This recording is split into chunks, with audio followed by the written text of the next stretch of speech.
This is Democracy Now!, democracynow.org, The War and Peace Report. I'm Amy Goodman in New York, joined by Democracy Now! Co-host Juan Gonzalez in Chicago. Hi, Juan. Hi, Amy, and welcome to all of our listeners and viewers across the country and around the world. Well, we begin today's show with the legendary Pulitzer Prize-winning journalist Seymour Hersh. In 1970, he won the prize for his reporting for the Dispatch news service on the My Lai massacre, when the U.S. slaughtered more than 500 Vietnamese women, children, and old men on March 16, 1968. His reporting in the New York Times on CIA spying on anti-war activists during the Vietnam War era helped lead to the formation of the Church Committee, which led to major reforms of the intelligence community.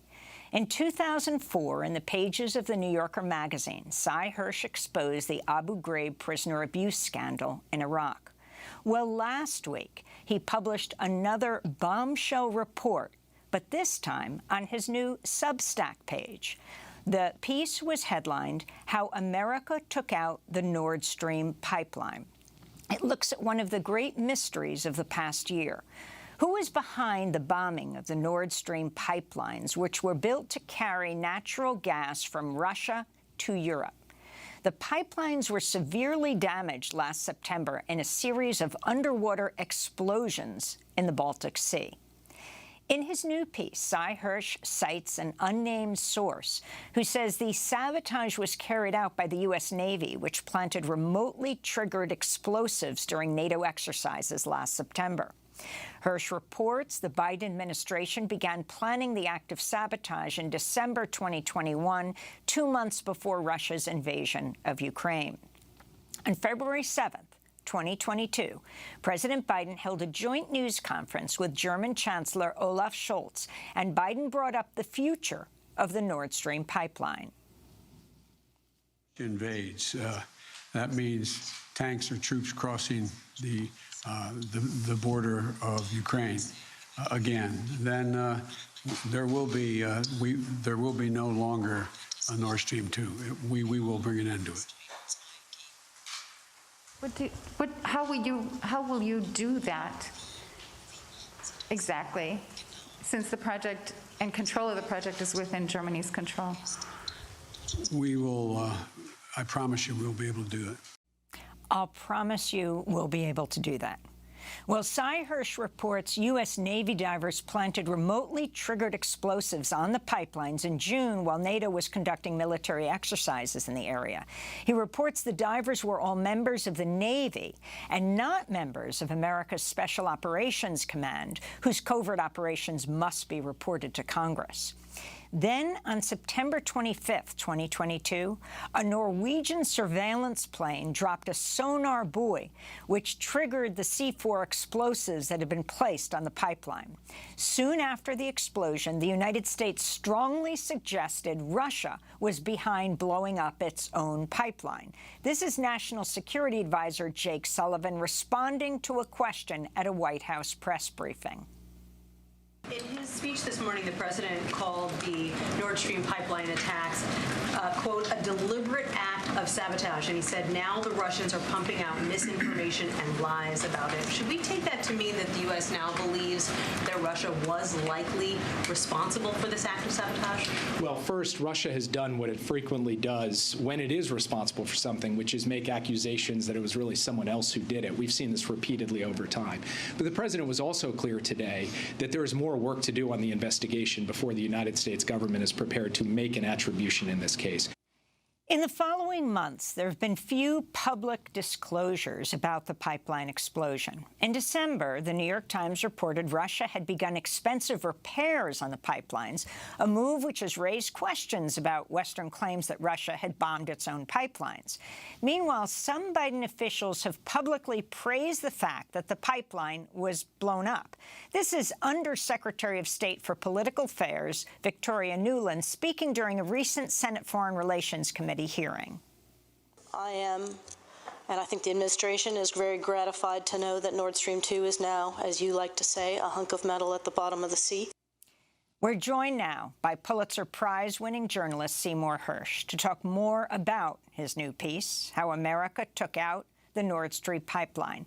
While the White House has described Hersh's reporting as, quote, complete fiction, calls are growing for an independent probe into the explosion. Cy Hersh, welcome back to Democracy Now! If you can flesh out what it is you found in your report and what first tipped you off, albeit there were a lot of public comments, including the Polish government right after the bombing saying, "Thank you, America." Lay it out for us, Cy. Well, first of all, I think the reporting really can be described as a friend of mine did. What I did was really deconstruct the obvious. I mean, you have to hear what the president said. But of course, there were secret plans that I'm writing about, and they include there was a committee set up. Jake Sullivan was directly involved. He was the national security advisor, still is. They set up a team to look at options about how to put pressure on the Russian government to back off. I'm getting a bounce in my ears, so this is comical. Can you hear me? We hear you perfectly. We don't hear the bounce, Cy. Oh, okay, that's great. I hear it though. Anyway, and so there was I'm just writing about inside baseball stuff. It's the normal things you do. They set up a committee to think of options. Russia was clearly going to go.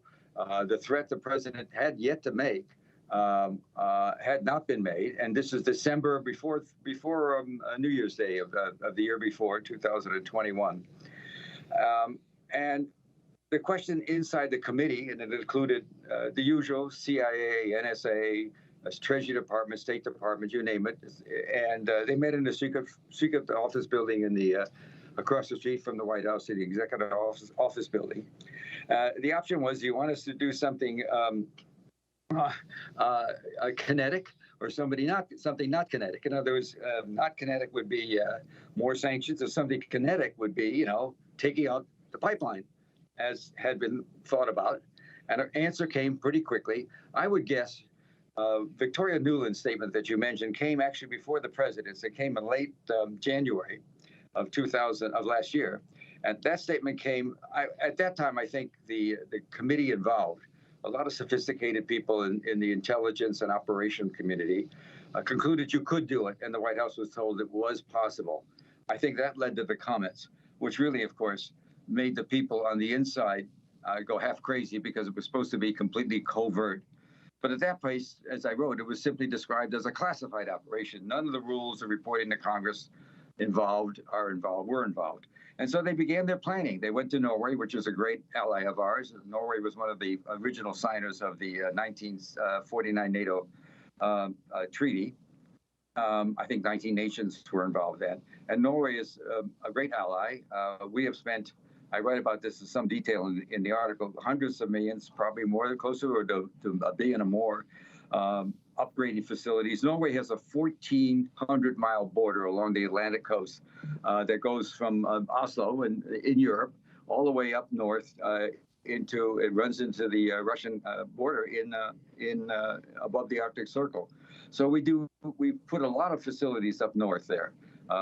Synthetic aperture radar, which costs a fortune to monitor the Russian nuclear sites around, and also their military activities around there, up in the other side of the peninsula, in the Kola Peninsula. So they're just our guys, and they're also great at doing underwater stuff. And so that's what happened. We did a plan with them. We had to clear it with Sweden and Denmark. I'll leave it to them to decide whether that they were accepted the explanation we were doing exercises in the Baltic Sea for the hell of it. But so far, I haven't seen much from either of them. And, it's a tiresome game to me. And so what happens is, when I do my story on Substack, I wouldn't even think, I'm embarrassed to say it after all those wonderful years I had at the New York Times, I wouldn't even think of taking a story like this to the New York Times. They've decided that the Ukraine war is going to be won by Ukraine, and that's what its readers get, and so be it. That's their call. So I just did my reporting, and the miners came from a very facility in a little small town in Florida, and the mining community in the Navy is very secret, and they just do their business. They don't talk. There was perfect people to get, and they practiced it. And as you said, there was a major exercise every summer by the Sixth Fleet, which American Sixth Fleet out of Italy, which also has the operational rights in the Baltic Sea. Baltic Sea is a huge place. The pipelines we're talking about, Nord Stream 1, which came alive in 2011, and Nord Stream 2 was actually done, but the Germans that are ready to pump has 750 miles, and they go straight from Russia, which is loaded with all kinds of gas. They're in Siberia. They have enormous reserves directly into Germany. And I can tell you, Nord Stream 1 was a godsend for the German economy and Western Europe. They produced so much gas at such low prices that the German government was actually able to resell some of the gas the Russians were providing at a profit without Russia objecting. And so the German economy is huge, it's booming. You know, the cars we know about, Germany has the largest chemical company in the world, BASF, and everybody's right now, it's hell to pay. It's gotten very cold there. There's a lot of anger. And anyway, the purpose. Hersh, so I wanted to ask you, in terms of the lack of it always seemed to me when the claims were that potentially Russia had sabotaged its own pipeline, that it was ludicrous to think that that would be so, that they would invest so much money in pipelines and then bomb them themselves. But I'm interested in the lack of press attention since the sabotage occurred, and also the lack of congressional attention. I think back to the CIA's mining of the Managua harbors back in the early 1980s under the Reagan administration, when the conservative Republican head of the Senate Intelligence Committee, Barry Goldwater, objected and raised concerns that this was a covert operation where Congress was not notified. And then, of course, Congress cut off aid to the Contras. As a result, there was an International Court of Justice ruling against the United States. But in this case, this kind of sabotage, the media seems not to be at all interested in finding out what happened here, as you have, and Congress, there's no one in Congress that's been raising questions. You listened to the newscast that we just heard as the show opened. One horrible event after another. I think the world's taken a very bizarre turn. I also, it doesn't matter what I think. There's no question there's been a polarization of the press since Trump got in. We're now on two sides, right, left, Democrat, Republican, however you describe it. If you watch Fox News, you don't watch MSNBC, et cetera, et cetera. And if you read the New York Times, you're not going to get what the right winger, the conservatives have been after the New York Times and Washington Post for their quote unquote liberal views. So we've got a polarization going, and at this time we've got a Democratic president that has done some good stuff domestically, but I can tell you I'm not understanding the total commitment to Ukraine, and I'm not understanding what I read, because obviously I have access to a lot of people who see things. I've been doing this, Amy, and I've been doing this, writing about COVID activities for, am I that old? 300 years. Anyway, the bottom line is the stories I've been getting about the war, particularly beginning in fall, and that's what gets interesting, have been pretty dire. The Russians, I think the end is just a question of time. Right now, it's a question of how many more people Zelensky wants to kill of his own people. It's going to be over. What happened is the plan was to put the bomb, and I can't answer your philosophical question about why Congress isn't doing anything anymore. Congress is pretty much polarized just as much.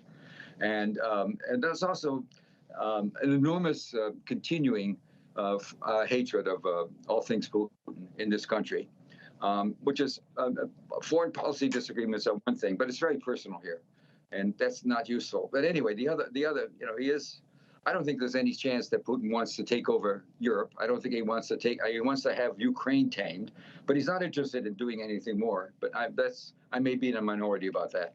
Anyway, what happens is there was an exercise in June, and it was supposed to. The bombs were put in there under the cover of a NATO exercise. There were a lot of different countries running around with divers and blowing up things. It was an exercise to go find and chase mines. There never had been one before. It actually was whoever in the CIA or the other agencies that thought this up should get a bow because it was pretty ingenious. So in that exercise, the divers went down, did what they were trained to do. They're very good. C4, a couple hundred, whatever the weight is, bombs enough to blow up most cities, most of the buildings in Washington, and maybe some in New York. Anyway, they did their job, but the president at the last minute hesitated because he was afraid blowing it up right after the exercise would put the finger at us. And then he wanted permission to do it anytime, and that caused an enormous trouble in the team. The team was, people are sophisticated in the intelligence services. I know we have cliches about them. We see the movies about them. And the bottom line is this made sense of them blowing up a pipeline, it's actually owned by a division of Gazprom owns 51%. That's all the Russian oligarchs. And 49% of the Nord Stream 1 are owned by 4 business groups in the Western Europe who farm out the oil. Anyway, they saw the threat as being valid. And if he wanted to do it during an exercise, well, okay. But in September, late September, they got the word, they fixed it so he could. But then they thought it was, I don't know what they thought, but I don't think they thought in late September he would blow up the main pipeline, Nord Stream 2, which is a new one that had been just built. And it had been sanctioned. It had gas in it. That's why so much leaks. 750 miles of methane gas were sitting in it. But it had been sanctioned by the German government. And so when he did that, here's what Biden did, and this is what I think the ultimate point of the story, and why so many people, even the intelligence community, are very troubled by it. What he did is he said, I'm in a big war with Ukraine. It's not looking good. I want to be sure I get German and West European support, and I know winter's coming, and if it's going to be bad, I don't want the Germans to say, we got to check out because we're getting massacred. We'll be massacred with no cheap fuel. And our economy will go bonkers. We're going to check out and we're going to open up the gas line, which they could do. So he took away that option. And what that has done, as America has been talking about ever since the first pipeline, Nord Stream 1, came online in 2011, and there were years before it was being built. This goes back to the Bush-Cheney years. And as you know, I did a lot of reporting for the New Yorker on those people. That particular gaggle. Anyway, and at that time they began to talk about the threat, the threat of gas, the threat of cheap energy for Europe, would always seen as a threat to make Europe be more palatable or more willing to trade with Russia. We always wanted to isolate Russia. This has been a theme of the last decades. Simon, but can I ask you also that there are several people, obviously you've gotten criticism at times for many of your exposés, but there are some people who are saying that this particular expose does not have a whole lot of documentation, that it essentially relies on one source one internal source, anonymous source of yours. How do you respond to those criticisms that this is much less documented than previous exposés of yours? I'll get to that, but let me finish my thought because it's a very important thought. The fear was Europe would pass away, walk away from the war. And now what he's done, and you have to lift it up a little bit. There you go. There. Now what he's done is he's told Europe, you're second rate. And I think the consequences of this for the Europeans are going to be horrific. This has cut into the notion that they can depend totally on America, even in a crisis. And I think it's going to undercut NATO, which I always found to be supremely useless. But certainly the European countries are going to be, I know people that are paying 5 times as much now for electricity. People are paying 3 or 4 times more for gas. There's not enough of it. It's very expensive. It's colder now than it was in the fall. They had a light fall because of climate change, if you want to believe it or not. And anyway, I think the consequences politically for us are enormous. I think the reason that Biden and his people in the White House have denied the story and continue to deny it and get accepted by some of the press, my old newspaper, the New York Times. I don't know why they're not doing more reporting on this instead of relying on a denial and walking away from the story. Ditto for the Washington Post. I think the consequences politically for us in the long run, looking at even potential some countries walking out of NATO. if that's what he thinks, that our being cold is less important than him keeping a war going that he's not going to win, it strikes me. As for the source question, I've been doing this so long. I'm not bothered by the fact that the government attacks me and that my old newspaper, the New York Times, hasn't written a word about it. I find it sort of, that's where we are. That's why people like me are in Substack. It's a self-publishing thing. I don't have to worry about censorship or second thoughts. But I don't talk about sources. I just, I'm lucky. I've had for 20 or 30 or 40 years people inside who not only are faithful to what they're doing, but also are not afraid to be critical of it. And so that's the kind of source that, reporters, dream about. And I've had people like that for forever, and I still do. And so there's been a lot of criticism. One of the things I will get to your point about criticism. One of the criticisms of the open source people, OSINT, it's a very big part of the world now. There are people that monitor air traffic and boat traffic and all that. And there's some 2 or 3 different groups have produced statements saying that none of the things they see tracks with my story. And I would say about that, if you're in the intelligence community and you were running covert ops for years and you're in Norway, we're working very closely with the Norwegians on this, who, by the way, have increased their production of oil to Europe by double it.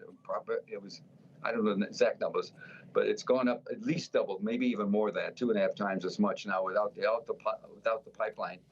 But certainly, the first thing you look at is how to take care of open source people, make them think what happened isn't happening. I mean, that's so obvious to me, but not to them.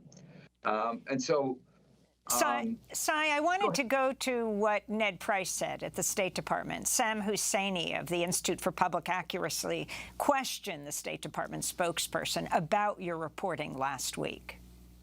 I'm sure you're aware of the new report from Seymour Hersh, how America took out the Nord Stream pipeline and the White House's denial of any involvement. Given the longstanding U.S. opposition to the pipeline, Secretary Blinken's calling its demise a tremendous opportunity, and Under Secretary of State Nuland's saying that the U.S. officials were pleased with the destruction of the pipeline, and especially the Sweden's secretive investigation. Do you think the U.S. government's denial of involvement is credible? I absolutely do, and I repeat it here.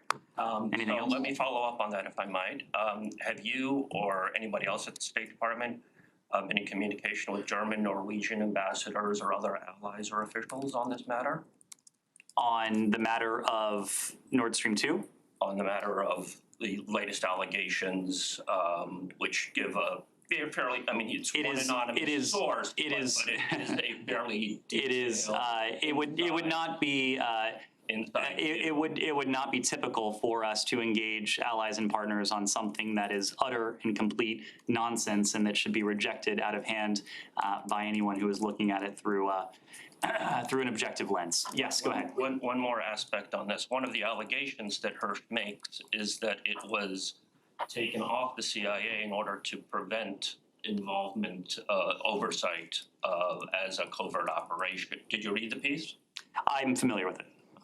One of his allegations is that it was taken off the CIA. Look, rather than let this propaganda be aired in the briefing room, but let me just say it is a fundamental misunderstanding of oversight in our U.S. Congress. Beyond getting his facts entirely wrong, as he has before in very high-profile ways, it is a fundamental misunderstanding to suggest that our intelligence community is not subject to oversight. Anyone who writes that, who writes anything like that, should not be believed on any fact that he or she puts forward. That it was taken off of a CIA and put under military in order to prevent. Our military is also subject to rigorous oversight. That's my question. That's my question. The answer is yes. So that's Ned Price being questioned by Sam Husseini in the State Department press briefing room.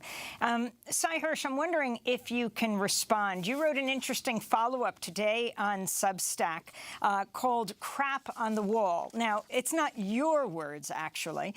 You're actually quoting the White House when the most bizarre effort came from Defense Department of Donald Rumsfeld, you write. 2 decades ago, Secretary Rumsfeld, Vice President Richard Cheney discarded the rule of law and common decency in their efforts to stomp out Muslim terrorism. I was writing for The New Yorker. You're talking about the Abu Ghraib scandal. The White House responded to an article I published about the CIA's secret operations, inside Iran, by calling it another example of Hersh throwing crap. That was the word used by an Assistant Secretary of Defense on a wall to see what sticks. Under Barack Obama, you say a senior national security advisor responded Seymour Hersh is a known fabricator, adding the magazine, The New Yorker, could publish that response to any future Hersh story without further checking. Your response to all of this?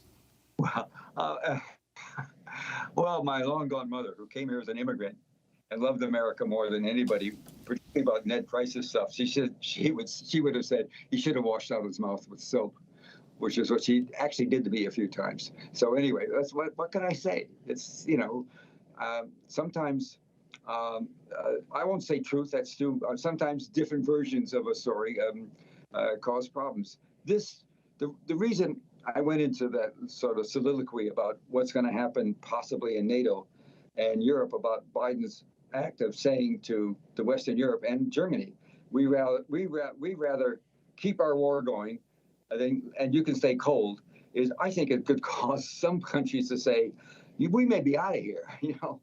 What do we need NATO for? And American support when in a crisis, they take away our ability to keep our people warm. It also could lead, I think the Green Party has done very well in Germany. The chancellor's from the Green Party. I think it's going to lead to widespread conservative movement politically.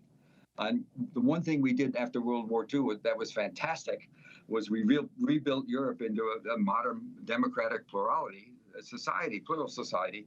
I think it could lead to it won't go as far as it did in Italy. We could lead to some conservative victories and subsequent legislations, because Europe's always had no natural resources. They've always had to rely on others. And the others included us and also Russian gas. And if we want to stop that off, we do it at a political cost. And I think the point I'm making is I'm still going to do more reporting on this because there's still things I need to write about later. I think that this has probably been, in the view of some of the people who did it, one of the dumbest things that American government has done in years. And we've had 4 years of Trump, In the long run, I just don't understand why more newspapers, good newspapers like the Times, I still read the New York Times. I don't believe everything they say about Ukraine, but they've got wonderful reporters there. My attitude towards editors is, if we got rid of 90% of the editors in the world, we'd be much better off. But that's always been, since I was a kid reporter, I thought that. So, I don't care what they say. I mean, if I did, I would weep, because some of the stuff is so dumb. It's just so dumb. And the Biden administration putting Ned Price, he's paid to work. I don't fault him. He actually knows intelligence. He had a career in intelligence, and from all I know, he's a perfectly decent. I know people that know him personally, and he's a fine guy. He's just being told what to say, and he says it. Let me just say this: you got to go back to the Secretary of State Tony Blinken after the bombing in September. He made a speech in which it was a press conference in which he made a gratuitous statement. He said, one good thing is that no more will Russia be able to weaponize gas. And the notion of Russia weaponizing gas with Western Europe to get fame and to diminish our power over, or our authority, or our economic ability, control over Western Europe has been a theme of this country for 2 decades. It's not a new theme. Oil scares the hell. Russian oil and gas always scared the hell out of Washington. Now your question is still. Yeah, lastly, the Norwegian government has claimed that one of the ships that you mentioned in your article that was involved in the planning of this or preparation of this was not present at the time of these exercises. What do you make of Norway's denial? Let me tell you something about Nicaragua you don't know. One of the things that happened in Nicaragua, the CIA guys operating there would thrill and get excited. There were speeches there, and even in the worst of times in the Sandinista movement, they would go in their little motorboats off the beaches and shoot flechettes into the beaches and have a contest to see who, I shouldn't say the latter. They would just shoot and know there were casualties. They would just do that and have a lot of fun talking about it and bragging about it. I mean, that's the kind of stuff you get into when you have a covert operation. And so the Norwegian government that's just completely, I'm sorry. I dropped something here. The government, not only did that ship have was in the operation, it also have a compression chamber that had been flown in by the CIA. Now I'm getting the details I don't want to bother with. The CIA flew in a compression chamber that's put on the ship because it's just a submarine hunter. And the divers at 260 feet, that's the level. The Norwegians found the lowest level, the shallowest part of the Baltic Sea, which is off an island called, it's between Sweden and Denmark. And they practiced there. They had to. And for the divers, it was 260 feet deep where the landlines were. And the pipelines are steel covered, but they're also covered by concrete shields. So it's a serious job to blow them up. And at 260, without a compression chamber, they'd have to go up every 90 feet. They're breathing, it's amazing to me, they're breathing oxygen, nitrogen, and helium. That's pretty amazing to me. And they'd have to go up, now they could just pop up to the surface. So it was called the Alta. The ship was there. I mean, that's just such a stupid lie. But it's a submarine hunter. They didn't have to stay there. They could just go and the guys could jump off.